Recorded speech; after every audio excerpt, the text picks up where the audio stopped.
Welcome to the January 24th virtual meetup of the Coast Division. My name is Phil Edholm. I'm the superintendent. We have a great meetup today. I'm going to start by just talking about a few of the upcoming events. There are a whole bunch of upcoming events that are really interesting. And then we're going to have our modeling on the coast segment after that. So it'll be a fun way to spend the morning, I think, for everyone. So just a few of the events that are coming up. This is, I guess, an announcement. We have scheduled our winter meetup for the coast, which will be at the Golden State Model Railroad Museum on February 28th. We'll start at 10 a.m. with a couple of clinics. Definitely do need clinics, so contact me if you'd be interested in doing a clinic. You may try to do that before I contact you. So definitely looking for a couple of clinics during the day. We'll have some sort of a lunch, probably either pizza or sandwiches. And then in the afternoon, we're going to have some layout tours, and I'm trying to set up a very interesting visit, which if I can get it set up, I'll tell you all about. Don't want to disappoint if we can't set it up, so that should be very interesting. Great event. That's obviously in Richmond, so it's in the north end. Anyone who's from Red or Sierra that's interested, you're more than welcome to come and attend that meeting. This next weekend, a week from today, is the OPSIG weekend. That's at the South Bay Railroad Historical Society in Santa Clara this year. It's a little bit different agenda than in the past. If you've been to these events in the past, this year, Saturday will be operating sessions. I think there's still space available. I didn't talk to Jim. I was at Jim's place yesterday working on his layout, and I forgot to ask him. But I think there's still space available because I saw the list of folks for his layout, and it was not the maximum number of people he can have at his layout. So if you're interested, go ahead and jump on www.bay LDOPS and go sign up. And I think you could probably still get into an operating session on Saturday. Sunday will be clinics and other activities, layout design consultations. There's a layout design challenge. So some fun and interesting things to do. Sunday is also available virtually if you're interested in doing it virtually. So a great event for a kind of hopefully rainy weekend. March 6th and 7th is going to be O-Scale West. That's at the IEFS Portuguese Hall in Mountain View. So if you're an O-Scaler, they have a number of vendors, some clinics, some layout tours, modular layouts at the event. So that's always an interesting event. The PCR convention is 4:30 to 5:03 at Roanoke Park. That's going to be a great convention. There are excellent activities. They'll have probably 45, 50 clinics. There'll be some a number of layout tours, some operating sessions, and then there'll be a number of prototype tours. Probably the crown jewel is going to Sturgeon's Mill. I was able to do that last time when we were up there. And if we have time after we go through Modeling the Coast, if there's interest, I'll show you a video of the sawmill operating, and underneath the sawmill where you can actually see the steam engine that runs the saw blade, which is a circular saw blade, not a band blade. Very interesting to watch what happens and see the governor and that concept of balls to the wall. So very much those are the things we have going. Today, we're going to focus on modeling on the coast. So our modeling on the coast is a really unique thing we've done, which is basically all of us submitting the things that we're interested in showing and the modeling we've been doing. So with that, I'm going to go ahead and jump into modeling on the coast. And this is individual folks. So we're starting, and I did this alphabetically, just so that was the easiest way to do it. So we're starting with Dave Adams. So I'm going to ask, I'm going to go ahead and turn off my spotlight, and I'm going to kind of watch the muting. So I'm going to mute you if you're not talking, just because that way the microphone only focuses on the person that's talking. So Dave Adams is actually going to be talking. So Dave, I'll throw it to you. Okay, well, thank you, Phil. Let's see, I guess we're going to flip a slide here. I'm still there. We go. All right. So this is the project I did toward the end of last year. This is the last long caboose I needed for the railroad, and I ended up building this from actually the original San Juan Car Company kit that I got from John Parker way back when he first did that kit. So it's been sitting in the closet a long time, and I finally decided I needed to get it out and build this thing. The build was a little bit different than most, is I made the body so it's removable from the frame. I also decided I needed to have both marker lights illuminated, as well as the lamp up on the cupola on top of the cupola.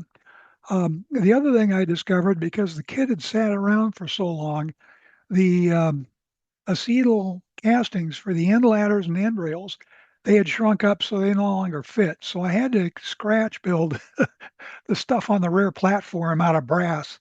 So that was a fun little endeavor. Otherwise, in order to get electricity to the lamps, I ended up using cast brass back shop trucks with Northwest Shortline wheels in them, and then I bonded the side frames to the center bolster, and then I've got wires from the center bolster up into the body on that to carry the electrons needed for the lamps. Inside there is a TCS decoder that basically is a function decoder that runs the lamps. So I can turn them both on, the cupola lamp on or off, and all that stuff independently. Otherwise, I'm glad to have it done. That completes my caboose roster. Yeah, this is just a picture of a test fit during the build that shows, the brass ladders and things of this sort that I fabricated out of brass. And yeah, this photo here is during the painting process. So you can see the brass trucks down there, things masked off on that. Um, I got lucky. To the right of the trucks are Rant line brake rigging from one of their 3'7" arch bar kits. Turns out it was a perfect fit in the bolster of the brass trucks. So that solved my problem, was how I was going to get non-shorting brake shoes on this thing, and that worked out really well. Um, if you look at the frame, I guess, of the car up above, you'll see this long tube extending up that seems to be taped to the floor. What that tube was doing is protecting a pole on the inside from paint. At the top of that pole is a Grant Line marker lamp that's got the LED in it to illuminate the top. So I didn't want to have that all painted up.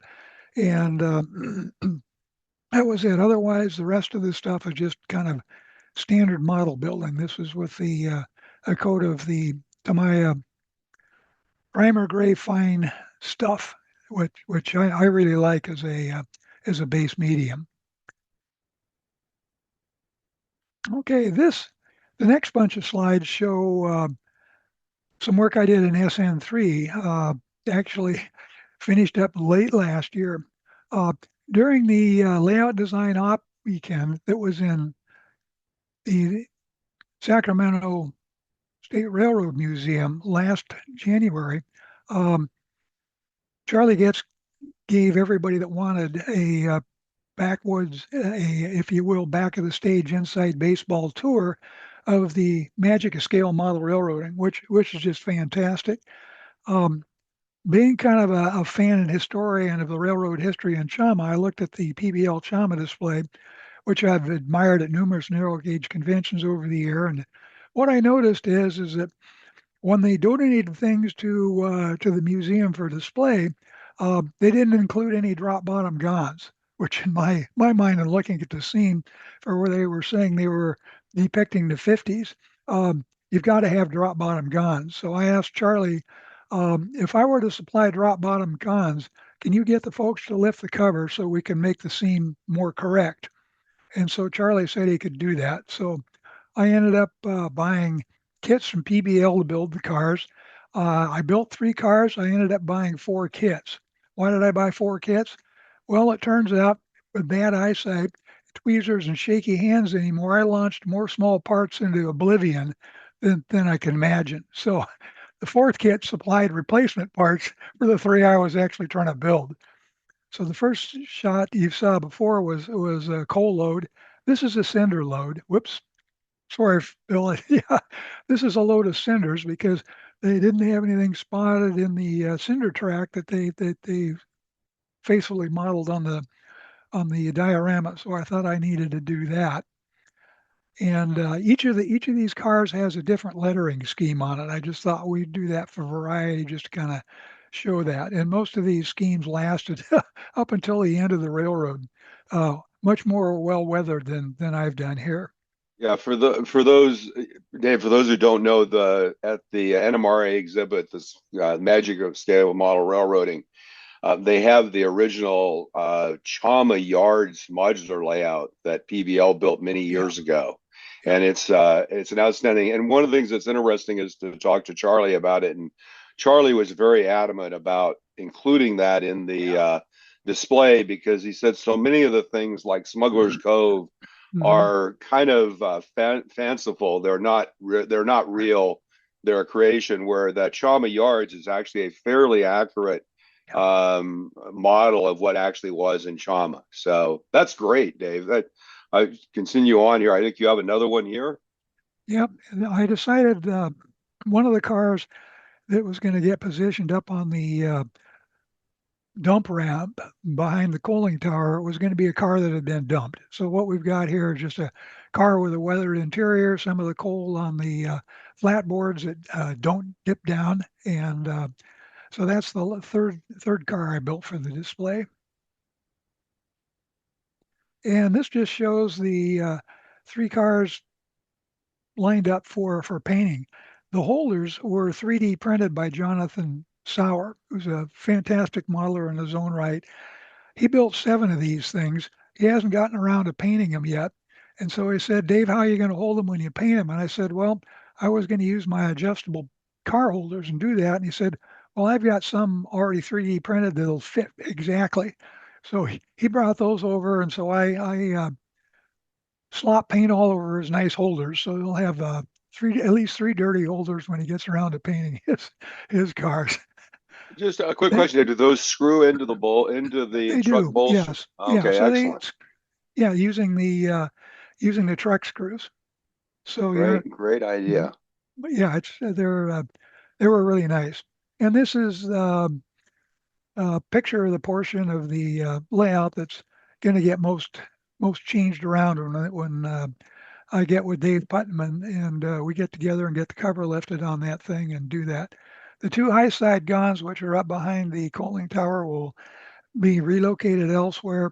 Uh, two of the drop bottom guns will go up there. And then where you see the sand facilities on the right, I created a sand load to put into one of the high side guns and have that spotted there at the sand bin. And then at the very back, you can see a depressed area. Well, that's the cinder pit. And so the car with the cinders in it, the drop bottom will go in there.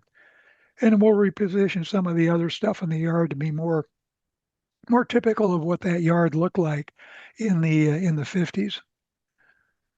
Excellent. Outstanding. Any questions for Dave?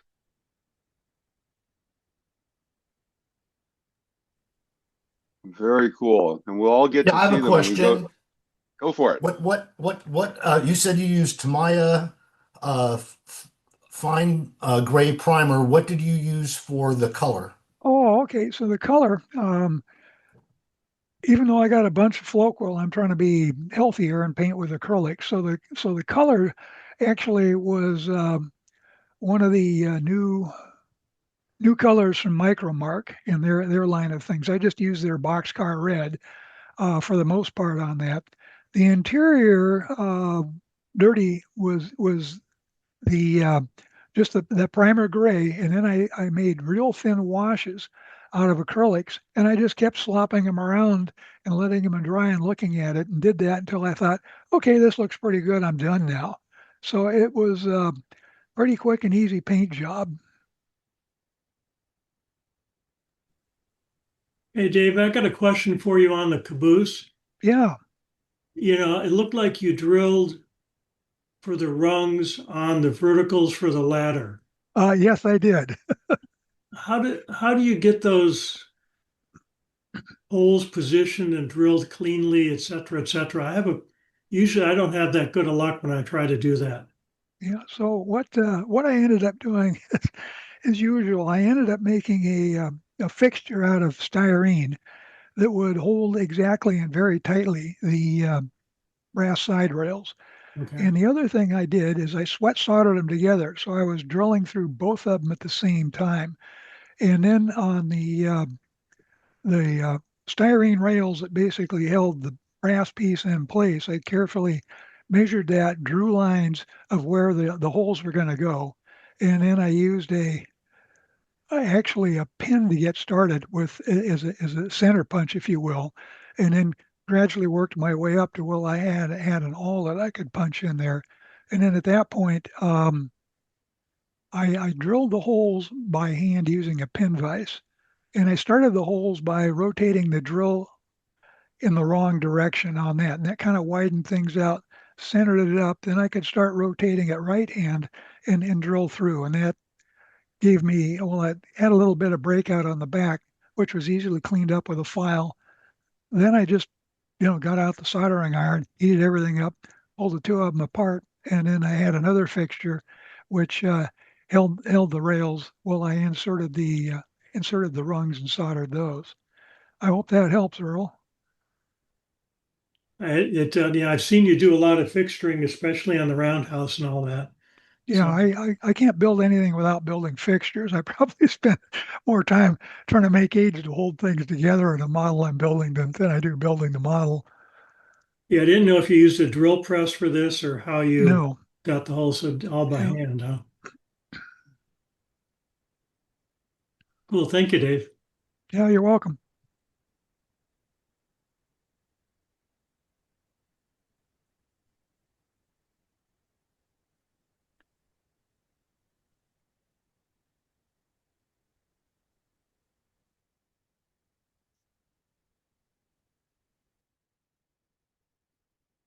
Bill, if you think you're talking, you're muted. I'm sorry, Jim Ekman. You're on. I apologize. I trying to be good and mute myself. That's okay. Go ahead. We're ready. Here we go. I'm ready. Okay, this is a actual YSL plan-based boxcar from an article in the Gazette. And this is actually built before there were any freight cars available for the Bachmann 0130. In other words, the only thing that was available at the time were the 260, the passenger cars, and the cute little Porter. And this was designed to go with the Porter, of course. And this is also how I met Jim Long and all the rest of the YSL crowd, because I was the only person in the YSL group, or the original YSL group, that was already into 0130. So a couple of special things on this car is I experimented with double scribing the siding. If you look at the siding really closely here, you can see that like there's one dark and one lighter line, things like that, because I basically deepened every other line. Because in reality, when you side box cars back in the 19th century, it's actually not, those aren't individual boards. It's a board with a groove down the center. So this was weathering was to show that basically these boards were still in place, but obviously they need to be painted again. And it's lettered for my South Pacific Model Railroad, which I was running at the time. And good show. This is the raw outside. This is totally scratch built, by the way, just using detailed parts and styrene. And it's got all the details on it. You can see we're at the brake end here, and the brake end's got all the nice stuff hanging off of it, and got all the brass bits and the moldings, things like that. Bottom's fully got everything in it. The original didn't have any air, of course, so neither does this one. The thing I was missing is it'd be nice to had external brakes, but At the time, I don't think they were available. And I think I know a way to do it now, but so that's it. It's basically a very simple car, and it's like I said, it's how Jim Long actually got attracted to talking to me because like I had several other 0-30 scratch built cars as well. But this one was, like I said, a YSL specific car. Excellent. Are there any questions for Jim? So I guess what did you make a jig up then for drilling the handrails on the ends, Yes. or is that okay? It's good. Very nice. Yeah, I'd just like to say, Jim, that's a really clean build. I'm just and the finish of it was just great. So I think you've got a really nice car there. Well, I think the double scribing thing is very interesting because Yeah. I never realized that, and that's generally never captured on models, I don't think. No, if you look Yeah. carefully in pictures of prototypes where they're like got a good coat of paint on them, but they've been sitting around for a long time, you'll kind of notice this. Hmm. Mhm. Yeah, I'm Interesting. always amazed with people building rolling stock from the sense that, when you build structures, things can be crooked and it's okay. But you look at, grab irons and stirrup steps and all the details, they really have to be perfectly level and properly spaced or they stick out like a sore thumb. Yeah, and I do recommend basically pictures for those whenever possible. The other thing I'll notice on the prototype, what Jim described as far as the siding itself is absolutely correct, but it was also tongue and groove. And so the adjoining boards were tongue and groove together on that. I ended up building a caboose and 5-inch scale, and we milled the siding to be exactly as described, and Wow. then tongue and groove, and that yeah, it looks really good. That was on display at the MNRA or the National Narrow Gauge Convention, I think, in 2004 in Santa Clara. We had that caboose in the lobby for those of you that attended that. Excellent. Any other questions for Jim?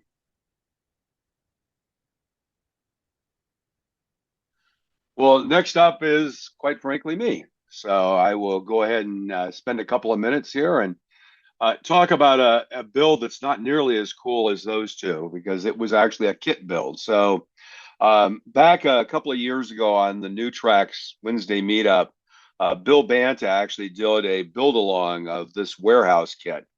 Um, because he did that on and went through details of how he was going to build it. I didn't put any details on building here. Those of you who haven't built a what I'll call modern Banta kit, when I got into modeling back in about 2014, 15, I built a module and used some Banta kits. And at that time, the Banta kits were built the way kind of most kits were built, that you had a piece of siding that was laser cut, you glued those pieces of siding together, and that formed the building. What he's done with this kit is the actual building is an MDF. I think it's a very thin MDF box. So the MDF is laser cut and you glue it together to build basically the foundation of the building. Quite frankly, it only took me literally about an hour, not even maybe that, maybe 45 minutes to put the basic building together. So it includes a floor that's here that goes all the way out and supports the front step. It includes the four walls, and you glue those together, and then it includes a separate wooden frame that you put on the bottom. That's the foundation.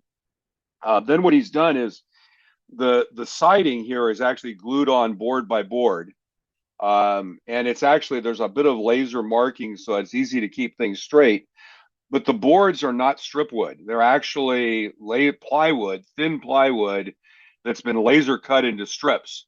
And you cut them out of that laser strip. So it'll be about, 8 inches long, 7 inches long by say 3 inches wide, and it'll have a whole bunch of pieces. You cut those out and then glue those on to form the siding on the building. After you stain it, you stain it individually, do some individual staining so you get some color variation and then some weathering. I think it looks very good. And because the boards are compacted against each other, you actually only see the veneer on the front. You don't really realize that it's plywood. So it's a great way of doing something without having a bunch of strip wood to have to deal with. There are different thicknesses to use for different things. Now, I actually use strip wood for the trim because I decided it looked better. And I redid the porch. He had kind of braces that went back to the building, and I decided I wanted posts on the porch. So did that a little bit differently. I'm modeling basically the California Central Coast, what would have been the Paro Valley Consolidated Railroad, which was basically from Watsonville, ran down through Moss Landing, and eventually went down to Spreckles. And in my variation goes all the way to Monterey. So I decided one of the things you really needed here was fruit processing, especially strawberries. So this has become a strawberry processing warehouse, a great reason to have one of those South Pacific Coast ventilated box cars parked there. So just a few pictures of it. I added a little porch on the back. This wasn't part of the original kit, just built out of some strip wood to store things. You begin to see here the crates there were actually 3D printed on a filament printer. The walls in the crates are 0.4, so basically they're the width of one trace of the filament printer. And then I found some red 0.6 millimeter beads on Amazon. I bought a bag, and when I got it, it seemed incredibly small, but I think I still have about 70% of what was in the bag left after putting those in the crates. So when the crates were made, the floor of the crate is actually fairly thick, so it's a fairly thin area on the top where those beads are to represent strawberries. And so I kind of put a few crates. The idea is this is where trucks would come to drop strawberries off, and then they're stored inside. So just a couple more pictures of it where it sits on the layout. So you see here what I did was built a bunch of individual crates, and then in the back here you see some stacks of crates, and then a fairly large stack of crates with the idea that they're moved in from outside and then moved here to the front out to the railroad to be loaded. It is all illuminated.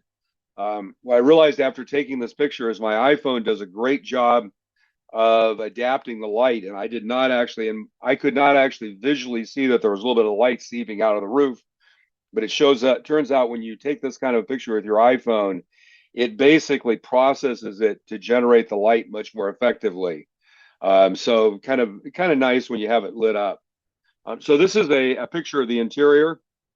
The blocks of crates there is actually created with sides and a top that has all the trays in it.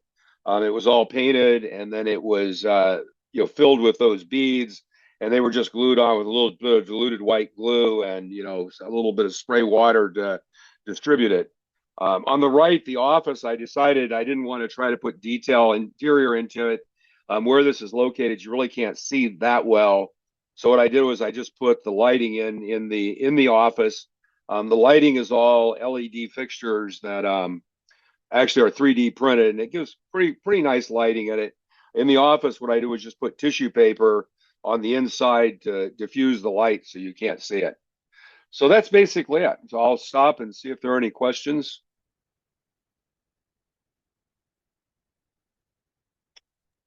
If not, I will move on to our next. Hey, Phil. So, Yes, the sir. one nice thing about the kit, it seems, they're putting foundations in kits again, because a lot of the Craftsman structure kits, everything sits on the ground. So it's kind of nice to see real foundations.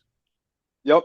And by the way, I heartily endorse Bill's kits. I think they're reasonably easy to build, and you get really nice results. And this new design, where you have the walls, and you can kind of see that in this picture, the interior, the MDF wall, and then the outside, that not strip wood but laser cut strips on. And I just made the interior wall out of some scribe siding I had to try to break the two up. Well, No, it that's the turned end. out good. Cool. That's the end of me. So we'll go to our next candidate, which is Ray Freeman. And I think, is Ray here? Yep, I'm here. Oh, there he is. Excellent. So Ray, here we go. I hope I have these in a good order for Ray, because I was trying to figure out the best way. So I started with your switching list, Ray, so you can go ahead and go from there. Yeah, so what I was going to show is I built this switching layout um, so that I'd have something to play with while I worked on my main layout, which seems to be a real slog. Um, so anyway, what this shows is it's an HO scale. The location is based on some industries in Sanford, North Carolina, which is my wife's hometown. And what these images show is over on the right is basically where the engine house is, although there's no engine house. There's a couple of industries here, uh, gun planing mill and the Lee County Cotton Oil Company. Then moving over here, we've got this picture right here. If everybody can see it, is an actual picture of MacIver's store. But I had this little building I got at a swap meet, and I thought I'd throw that in here. So this is basically a grocery store. This is a milling company. I shouldn't have a covered hopper parked out front of it because they didn't exist back in the era I model, which is around 1925. But it's such a nice car, and it's the right length, so I wanted to use it. Shit.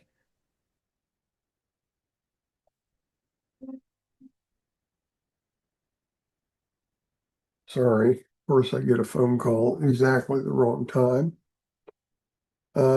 So I got a reefer sitting out in front. You can see there's a team track out front. Phil, can you get back to that first slide for a moment? Yeah, so basically, it's a 7.5 foot long uh, footprint. The widest point is 21-inch wide. There is one small runaround area which will accommodate a maximum of 2 cars and a loco. And all of my cars are 40 feet or less. Um, so I've got an interchange track that has 5 spots, a freight house with 3. There's 7 industries that have a total of 10 spots, and then the team track. And at the moment, I have 14 cars on the layout, which I think is the maximum to make it usable. And here's a switch list, which I put together with a spreadsheet, just a simple Excel spreadsheet. So the instructions here is just go get the engine and then spot cars versus the switch list and take it back to the shed. So um, this is where cars are to be picked up. Here's the car descriptions, where it goes. This is for my own information, the dimensions on the car, so that's not particularly important. Here are the pickups. Here are things that are holds. They aren't moved around other than they might be in the way and you have to do a little shuffling. So it takes about an hour and a half to go through this switch list. So let's move forward, Phil. Thanks. Um, yeah, this car is just, that B&O car is just sitting there. This is the Ironworks. It's just a box with a brick building model on it. Again, this is temporary. This is one of the industries that has 2 spots on it. You can see this is part of the interchange track. This is the rest of the interchange track. Can you guys see my mouse on the screen? Maybe No, not. you can't see it. I can here. This is Okay. so is this the interchange is here in the Yeah, it's front? right up in front. Right. That poultry car is on it, and then there's this red car over by. This is the freight house over here at the far left. other industries. This is a furniture company. This is a textile mill. And if you look just below the covered hopper, this track right here is part of the runaround. So this is the runaround right here. This Yeah, is one these end of the two, runaround. Yep. that track and the one right below it are the runarounds. So it's a little bit intricate because there's not a whole lot of room. It's designed to be a switching puzzle. So, uh, but it'll keep you busy for a good little while. Uh, yeah, that's about it. Anybody got any some of the photos, like the photo of the textile mill on the far left, the furniture company next to it, the grist flour mill behind the covered hopper, and some of the others. I just had old photographs which I glued onto small pieces of plywood with stands to stick it on here so that it just to add a little bit more interest in it so that it just wasn't bare track. I think This it's is a where I great, hook up the power. it's a great concept to actually get part of your layout running quickly while you build the rest. I think that's a great concept. Um, Keeps you from having 3 or 4 years of nothing happening except building. Yeah, just very quickly, the photograph behind the freight house there is the textile mill. And if you look down below, this is part of my main layout where this wedge is, it says number 10. That is the location where the textile mill will go. Just to relate the switching layout to the main layout. That's what I got. Well, here, I've got some slides of your main layout as well. Oh, okay. I didn't know whether you'd want to do that or not, but Yeah, I at put them any in. rate, They're there. It's cool. But basically, you've got tell us a little bit about what you're building there, and then you got a few pictures of kind of where you are progress wise. sure. Well, I presented, the design at the LDOPSIG meet up in Rohnert Park a while back, a couple of years ago. So anyway, I've got a 17 by 11 room, which also has to serve as my home office, and which presents a few problems. If you look behind me on the screen where I'm showing up, you can see some of the shells in that line of wood. You can see right about at my head level is the main deck, part of the main deck. Uh, and you can see I got all kinds of stuff crammed in here. There's like bookshelves under here. There's a bunch of file cabinets. There's a table with a printer. Uh, there's just a lot of stuff. So one of the things that I felt like I had to do was to build this thing in modules, which are lift out, just in case that there's some kind of electrical problem or something like that. And so the finished layout is in a G shape. Um, let's go back to that written information, Phil. And I'm handling it. It'll ultimately have two decks with a helix connecting them. Staging is going to be handled with removable cassettes. Four of them are double track. So these are things that can be lifted out, spun around, and put back in place.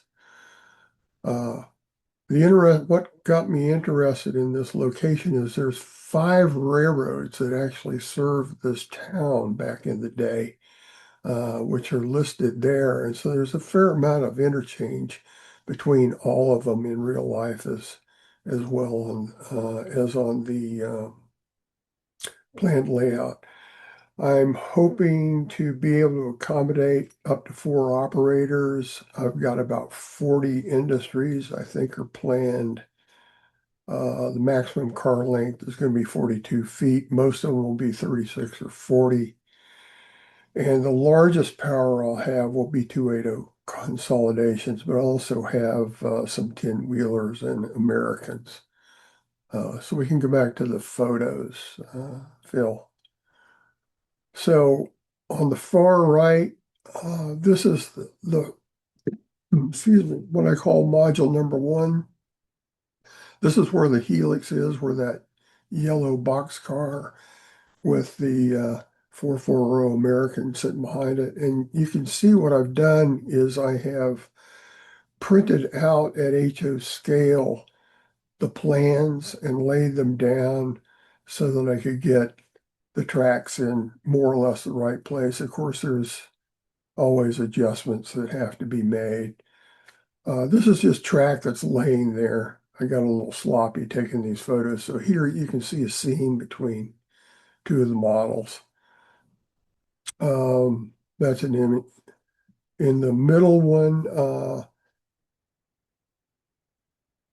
as well as the one to the right, that's basically, well, in the first 3 pictures you can see, that's basically the yard. There is a 3 or 4 track yard in the middle of town. I don't have any buildings on this thing at the moment.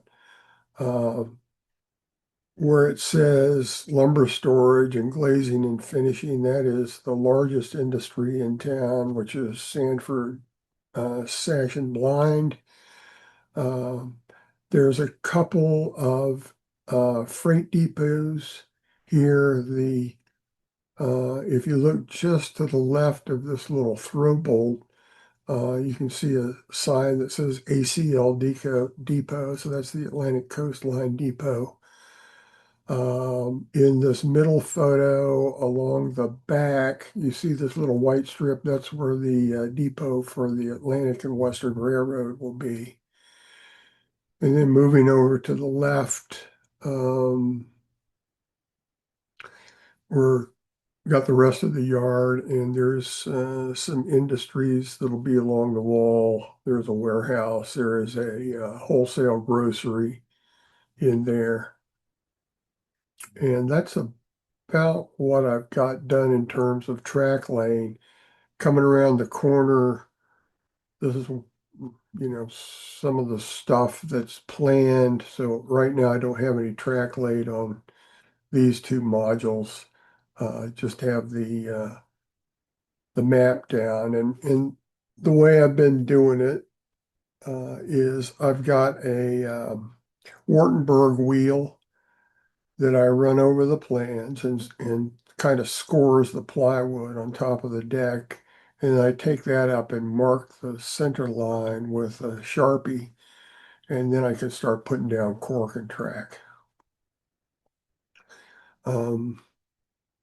Yeah, that's this window here is a location for where one of the cassettes will go in there. I think that's about it. Yep, that is the last one. Any questions for Ray? I like the idea. How did you print out your paper that you laid on the layout with your track plan on it, and how did you kind of generate that, just out of curiosity? Well, this was drawn in AutoCAD, which I had a copy of, and I'm familiar with it because I used it for, I don't know, 13 years or something like that professionally. And the great thing about that is that I turned these into PDFs and then scaled them properly to print at 1:87, sent them to my local printers, and they plotted them out on their plotter, which is capable of doing 30 by 42 sheets, and then cut them out. That's kind of cool. You can take your design and turn it into sheets that you can put down in your layout and mark it and see how it actually looks before you start laying track. That's excellent. Yeah, Well, but great I'd like to idea. point out the most important part of that is people shouldn't get hung up on AutoCAD, because unless you already used AutoCAD, you're probably not using it for trains. I'm learning how to use FreeCAD, but the concept of saying, "Hey, I'm just going to take this to the printer." That's the concept, because there are a lot of CAD programs, but nobody has C&D size printers at home. Right, Uh, right. yeah, And I'll actually. I do not recommend AutoCAD. It is a terrible program, in my opinion. Uh, it's very, very powerful. There's about 6 different ways that you can do almost anything. Unfortunately, usually only one of those 6 will actually work. So not recommended. It's a form of torture, but I was forced to do it professionally. If I My could have finished my I career doing hand drafting, I would have. I had at one point in time a staff of 4 that did nothing but AutoCAD uh, layouts and drawings as the big improvement over hand drafting. And I'm with you, Ray. Hand drafting really works, and an eraser is so nice. Right. I and mean, by I could make working drawings that you could frame. They were so beautiful. This is not frameable in my opinion. It's just so No, but it's utilitarian. useful. It's useful. Oh yeah. just The one useful one thing is you comment, can easily change the scale. one quick comment on that. I did a clinic a while back on using PowerPoint in modeling. And one of the beauties of PowerPoint is you can do a 56 by 56-inch slide. So if you've been to any of the trade shows and you've seen the banner we put up at the train shows for the PCR joining the NMRA, that was actually done as a 56-inch by 28-inch slide, and then printed 6 feet by 3 feet. And what's interesting for this is you could actually do this as your a 32 by 40-inch or whatever size it is slide. And what I've done is I've actually, if you go get the templates from Fast Tracks for the turnouts, you can actually grab those, bring them in to PowerPoint as an object, scale them in PowerPoint to the right scale, and then lay out your diagram that way. And you could do exactly the same thing. I actually have a big chunk of my layout coming up, and I'm thinking I may actually try this. This looks like a really good concept. I love the concept that you can look. I've been laying it out on plywood by hand, and the idea that you can lay it out on a computer and then stick it down and do it. And as I said, PowerPoint is this hidden drawing package that we all kind of know how to use. Excellent. That was really good, Ray. Appreciate it. One of the things I did with the turnouts, I tried measuring them by hand to get them, the right size, because this thing is tight. I got a tight space. And then I found some data put together by an Australian modeling group on pico turnout dimensions, and I thought that's going to save me. It still didn't. So I finally got the bright idea to lay the turnouts upside down on a printer, scan them, and then resize them to the right side and turn them into blocks so that I could stick them into the drawings.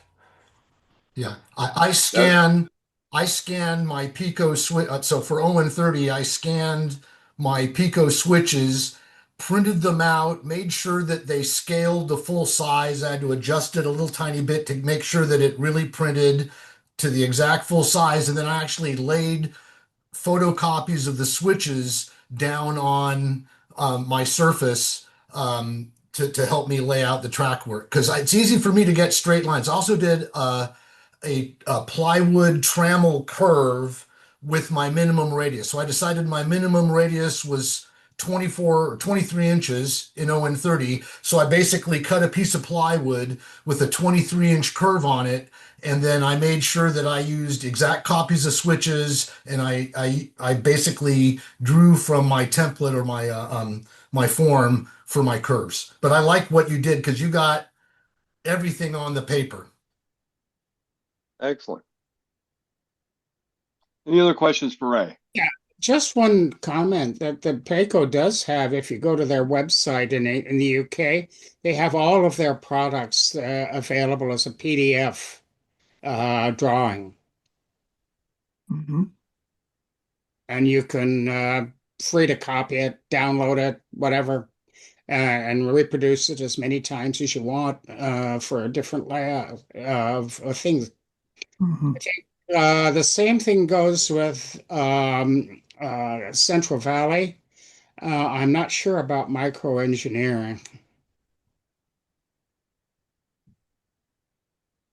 Excellent. Well, our Good our stuff. next candidate is Bob Gardine. So Bob, go ahead.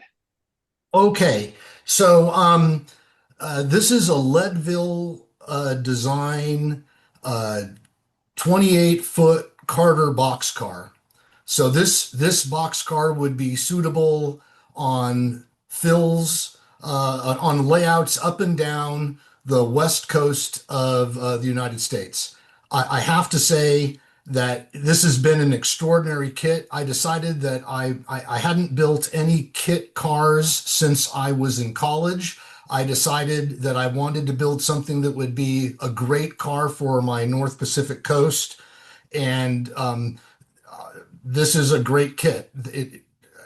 So basically, I'm at the point where I'm getting out of my comfort zone as to what I do well. I've always been good at putting basic wooden kits together with parts. I never really did much painting or weathering. And so one of the things that I'm doing right now is trying to understand, what do I do next in what order? And so I had a conversation with Earl a little bit, and I have an NN3 club that I'm part of, and they're generally trains are trains. And so what I'm going to do is finish weathering any of the interior of the box car that I'm going to stain or otherwise color in the interior. Then I'm going to put an interior in the box car because it's much easier to do that with the roof off. Then I'm going to mask off then I think I'm going to put the roof on, and then I'm going to mask it off and paint it flat gray Tamiya. And then I have a couple of choices for boxcar red. The NN3 team recommends Sherman-Williams acrylic fiery brown as a boxcar red. And I just wanted to throw that out. I'm also looking at, I'm not going to be mixing a boxcar red. I've seen lots of articles on people who mix 8 colors to get the right boxcar red. I've decided that since I'm going to try to submit this for a merit award, I'm not quite at the level where mixing paint colors is in my wheelhouse. So I'm going to pick one color of boxcar red out of the jar and airbrush it with that. And then I'm going to work on painting and weathering. But this is basically my first ON30 kit, and the first kit I've put together in decades. And so I'll just say once again that the Leadville Designs kits are phenomenal. I'm modeling the North Pacific coast around the turn of the century, 1900, so no air brakes. I lost some of the brass parts that made the air brakes, so I refabricated them out of brass strip. You can see those little 9 dots at the top and the bottom they're on the side of the boxcar. Those got me stuck for 6 months. Those are the lower rail standoffs. I cut 8 of those off in a row in a big bowl, and 8 out of 8 achieved escape velocity and left the bowl. And then I just stopped. I went, I can't do this. I don't know what I'm doing. And so about 2 months ago, I decided that I was going to re-engage. And so I wanted to share how I get these little tiny parts off. Could you go to a side view, Phil? Is there another? Go back to the first one. Maybe the one with the X-Acto knife will work.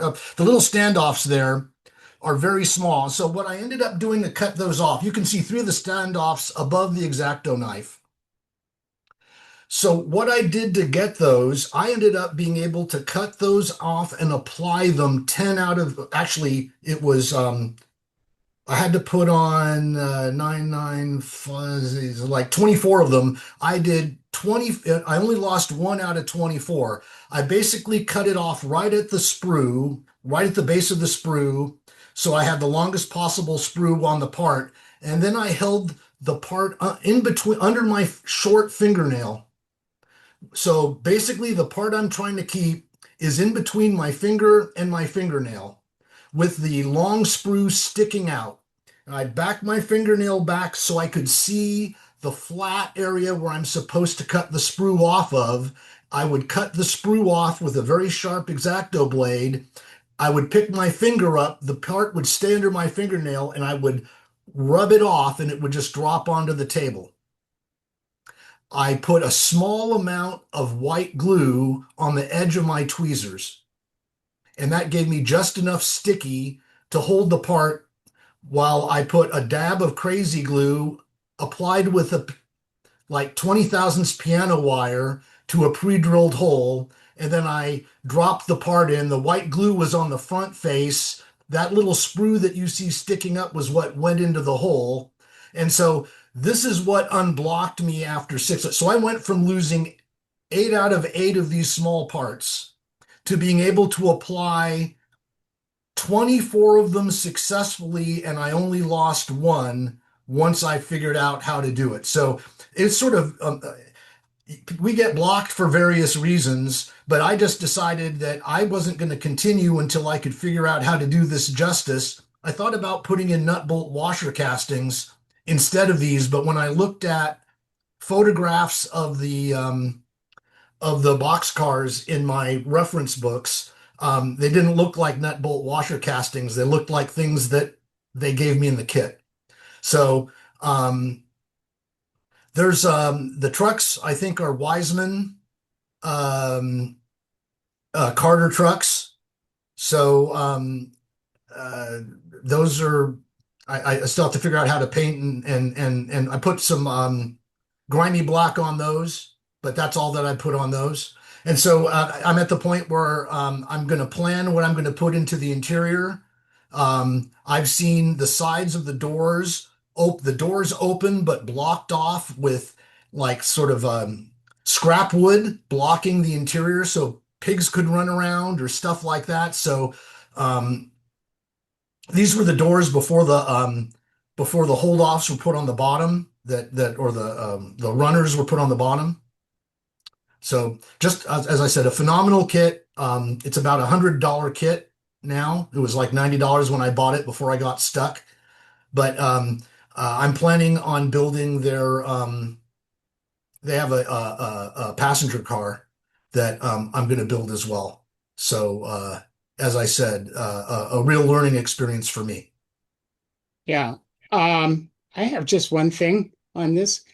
If anybody's really interested in this car, I have a Hartford F scale. That's 120 to 3.3, runs on G gauge track but is accurate, including the trucks from Hartford. If anybody wants it, just contact me.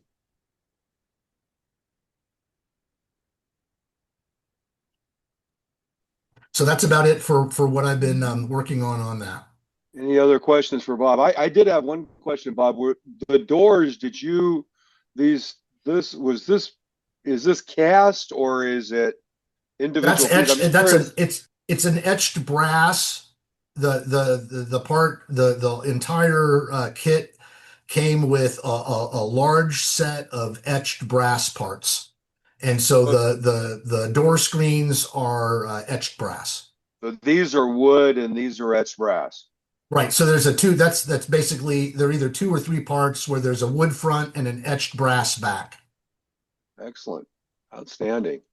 This is great because, in all the modeling and stuff we've seen in the Coast Division for the past X years, there's been very few people out building or building rolling stock and detail kits. So this is really great to see some true modelers kind of emerging from Coast Division and not just being a bunch of ops guys. Yeah, and this inspires this inspires me because I need to scratch build an ON30 passenger car train, right? And so this is because nobody makes, other than the box car, which is great. There's not a whole lot of North Pacific Coast equipment that's available. Bachmann makes ON30 stuff, but they don't make anybody's specific ON30 stuff, and they don't make anything with that really translates to North Pacific Coast. So I saw this as an opportunity to do a craftsman kit that was about at the level of what I would do if I was scratch building, so that I could develop the techniques. Like I learned how to put on small parts that completely mystified me. Everything else I could do, but I learned how to handle small parts. So, which is ironic because I'm also playing with NN3, and NN3 doesn't have parts as small as ON30. Yeah. Because you don't try to do that in NN3. Yeah. You don't try to put every bolt on a car. You're not trying to do that. You're doing something else. So ironically, ON30 or O scale seems to have smaller detail parts than N scale. And I think Dave will agree with me that a lot of the older craftsman kits are effectively scratch building. Yep, I would agree with that. They're basically a bunch of sticks with instructions. Yes. Absolutely. Well, this came with an extraordinary set of brass etched parts. Yeah. And some 3D cast parts that really took this above what I had experienced in earlier kits. Mm-hmm.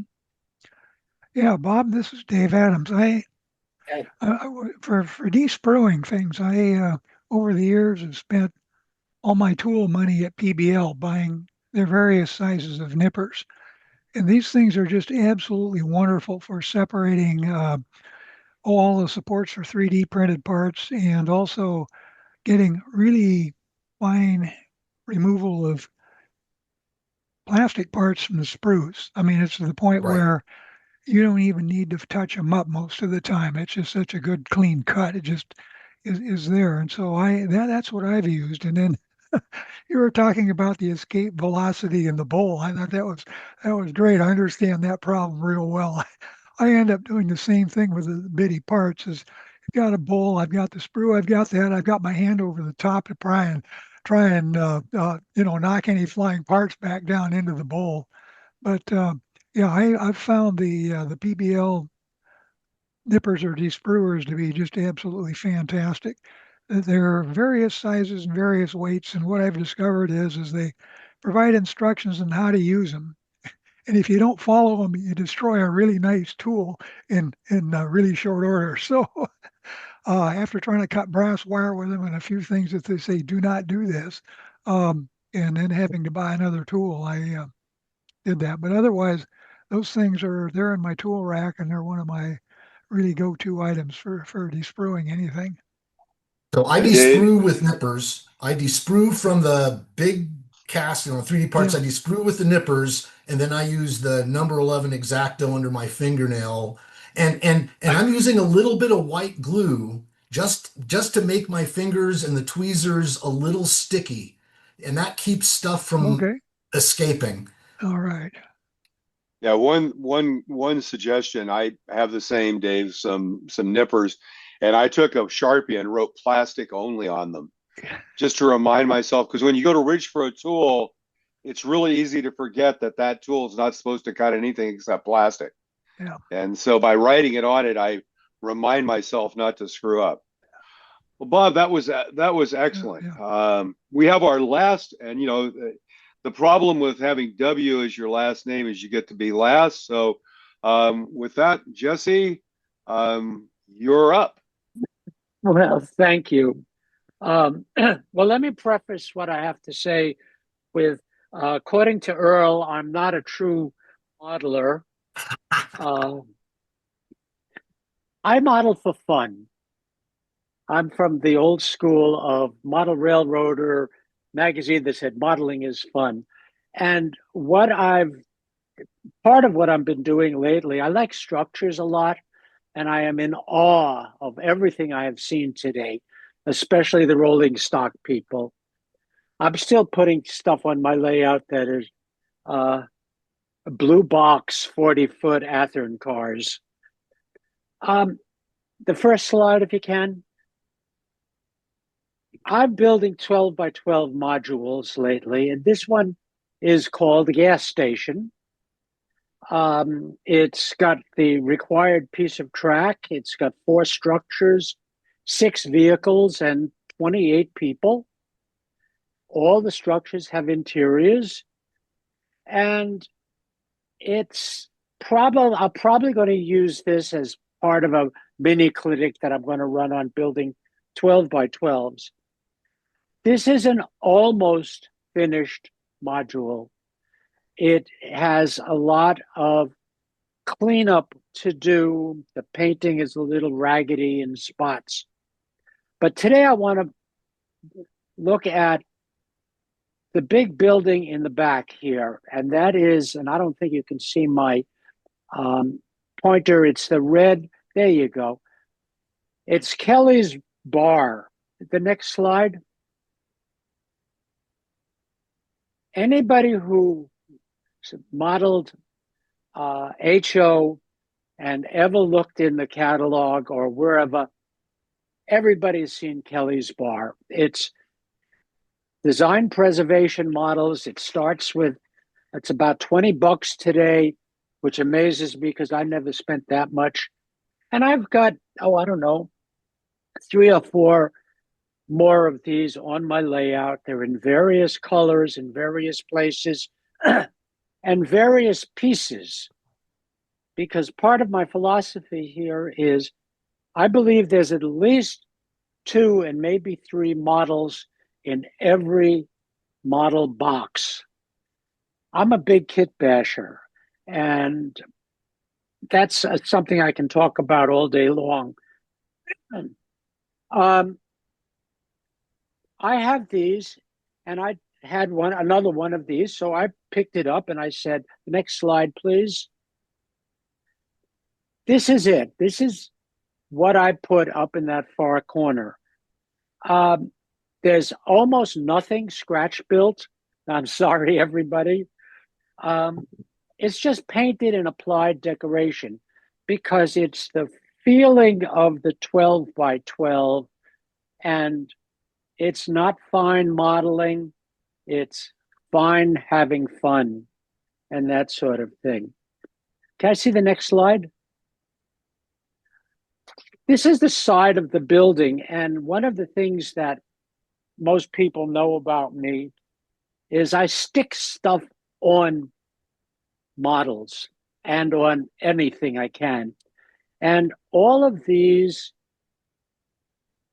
that you see on the side of the building, I got off the internet, do a search, and no, I have no idea. I do know actually what La Milonga is. It's a Brazilian dance that, like the tango, but has a really wonderful sign.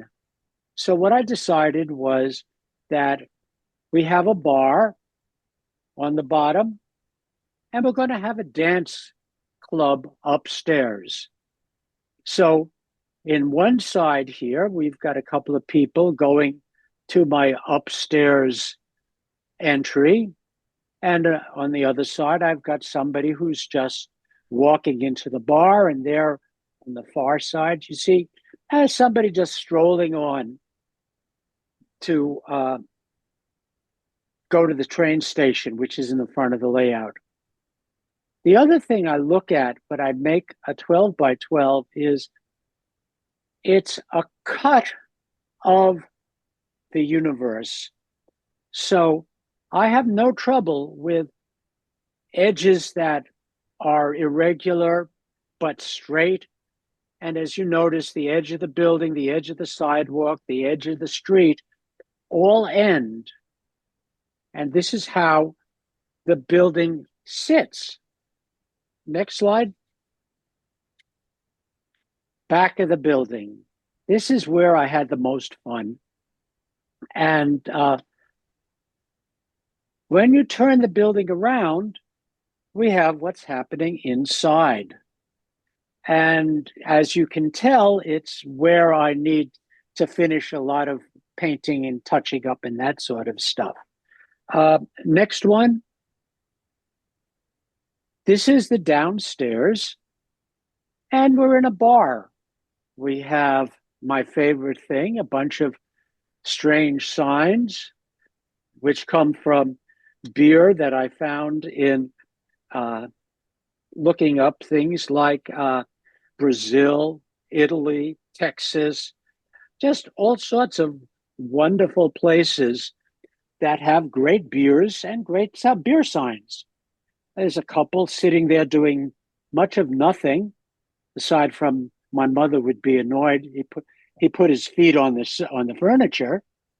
There's the back room with a couple of barrels and that sort of stuff. And the building's been cut, chonk, right along the edge there. Next slide, if you can. Yeah. And this is upstairs. It's party time. And it's dark. There's a party atmosphere. You can almost hear the music and the laughter. Again, there's all sorts of signs and a little piece of tinsel that came as somebody's wrapping someplace, which gives us a festive look. As with the bar, you can't see the bartender and you can't see the DJ. They were left behind when we cut the building up. I like the joists. Thank you. But the takeaway of this is really you can have a lot of fun in 2 inches by 4 inches on a triangle. And for us engineers, it's a 2, 3, 4 triangle. You can spend a lot of time and, just as I say, put a lot of miscellaneous details in that. Remember, it's HO scale and we're far away. The module will sit on a turntable, so it's 365 degrees and visual, 360 degrees visual. And as I say, it was fun to put together and paint all the figures and actually find the figures online because I didn't cast anything. So that's about it. Is there any questions? Hi, Jesse. I like that whole interior. I mean, when you look at the diorama, you go, okay, but it's the unexpected surprise of all the interior of that building that really makes it. Well, thank you very much. I put an interior in all 4 of those buildings. The freight station building in the front is very simple. It's just a bunch of boxes, 3 employees, signs on the wall, desks, etc. So what you'd expect in a freight station. The garage has two doors. One side is all is a garage. We've got 2 people in there working on a vehicle. The other side's an office and that sort of stuff. It's these, but they're simple interiors, and I guess it's typical interiors is what I like, or typical buildings. Nothing aside from this is, oh, wow, look at that. Or isn't that weird? Oh, isn't that strange color is strange. Now, I want stuff that, in a sense, disappears so that you don't notice it until you really start looking at this. Oh, yeah, there's a sign up there. There's a sign for Latin party dancing. That's pretty cool. The line dancing. Jesse, one quick question. The figures, how did you get the figures that you've used there? One of the advantages sometime of buying a bag of 100 Chinese HO figures is you never can tell what you're going to find in the bag. People, I think people are very important to, a model railroad scene. It's sort of like, somebody once told me, if you look at a railroad track, what do you see? You see a track, you see scenery around it, you see people walking by. You never see trains. Trains are an unusual happening on a piece of railroad track. Well, I feel the same way in a sense about a city scheme or anything like that. Let's fill it up with people. There's 28 people in a 12 by 12 space. And don't look at them. They're not real great detail people. But when you're 24 inches away from them, they look great. Excellent. Thank Any you. other questions for Jesse? Just one thought. I'm a big. Oh, go ahead. Go ahead, Ken. I come from a totally opposite perspective from Jesse, but I really enjoy what he does. Thank you so much. Well, hopefully that got everybody excited about building a square foot module for the convention. So, Yeah. and Jesse's going to do, I think, a little bit maybe over the next few weeks of talking to people about how to do that. So I'm going to try to put together a mini clinic if I can for the Saturday show, or maybe that'd be great another time. Yeah, And one idea, Jesse. I'm big on trails on the ground for people and animals, depending on where you are. And so there were a couple of places where people were walking on the grass where they looked like people would walk on the grass all the time there. And there'd be a little trail where people walked across the grass. So good point. I did that on another module that was more woodsy, but I can see so you can see the grass is a little worn in that picture there, but you're right. It's it's people, how they get from one place to the other. It's a very good point, Bob. Very good. I really like how you cut through the buildings. That's just inspiring. It's good part about putting it in the back type of thing is so the edge is a little ragged or whatever, but thank you. Well, thanks, Jesse. Well, that brings us to the end of Modeling on the Coast for this week. Thanks to everyone who participated. My original thought was kind of try to do this every 4 weeks or so, every other event, but I think that's a bit aggressive. So my thought is that the next Modeling on the Coast will be March 7th. That's actually 6 weeks from today. So that'll be on the third meetup from today. So those of you that didn't participate this week, plan on submitting some photos. Everybody will tell you I hope it was pretty easy for everyone. Submit the photos either by email, or if it's something bigger, or if you got a video, I can give you a folder to upload it to. And we just put them together in these slides. So with that, we'll close out Modeling on the Coast for this week. Thanks again to everyone who participated and presented their modeling. And with that, we'll just open it up to any discussion at this point. Yeah, Phil, I'd like to point out that the March 7th conflicts with O-Scale West. So, yeah, if you were planning on being two places at one time, that was good to catch me on that one. So it may not be March 7th. It may be March 21st, because the O-Scale West conflict is probably an issue. So, yeah. Dave, I got a question for you. Do you know if PBL is going to be at O-Scale West? I don't. I could try and find out, though.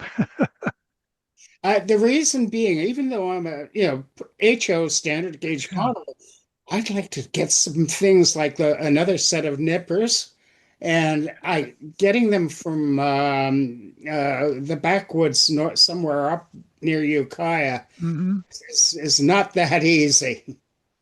Oh, okay. I've had really good luck mail ordering from PBL. I mean, Yeah, Karen is, really on top of things if she answers the phone. If you get Bill, he'll probably forget, which is an issue there. But if you get Karen, is she'll get the stuff out that day or the next day. And I've just had super service. So any rate, yeah, I'll see if I can't find out whether or not they were gonna plan on showing up. Well, I'll see if I'll pay the fee to get there just so I can go in and hit the PBL Yeah, tree. yeah.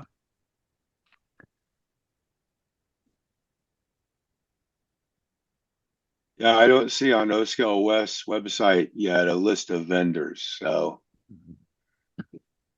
though I do see that all nations will be there.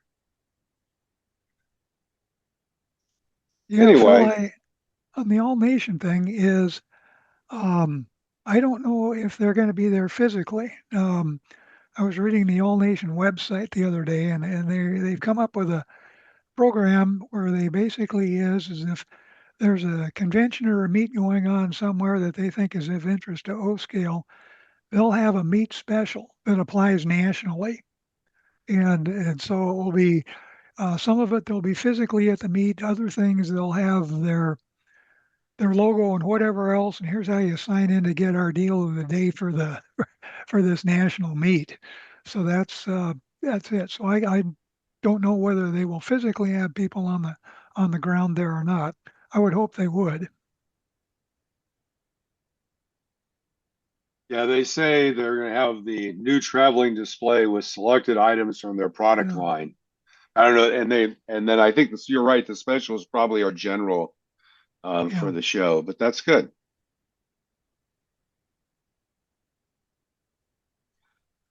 This was great, Phil. Just a lot of variety on the different presentations. It was wonderful. I think we had a great set of presentations. I think also, it's interesting that what's great about this is that you learn something almost from everybody. If you stop and think about it, there was mhm, something to be learned for everybody about how you can do better modeling, a new technique, a new model you could be interested in. So, those of you that didn't participate this time, it looks like we'll probably be doing this on the 21st, not the 7th, because of the conflict with O-Scale West. So March 21st would be the date, though I think that actually conflicts with Sound Rail, but that may be an issue as well. Jesse may be doing. We're getting into that. We're getting into the conflict zone in events and stuff, so we'll see how that goes. So with that, I'll just throw it open. Anybody had any comments, anything that people should be aware of, any events coming up that I didn't cover? Feel free. And by the way, those of you from other divisions on the coast, more than welcome to come and publicize when we do this to your divisions as well. So the more the merrier to my mind.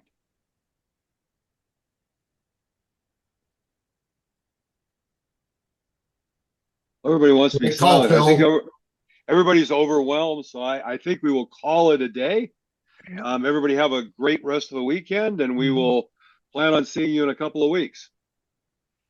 You bet. Adios.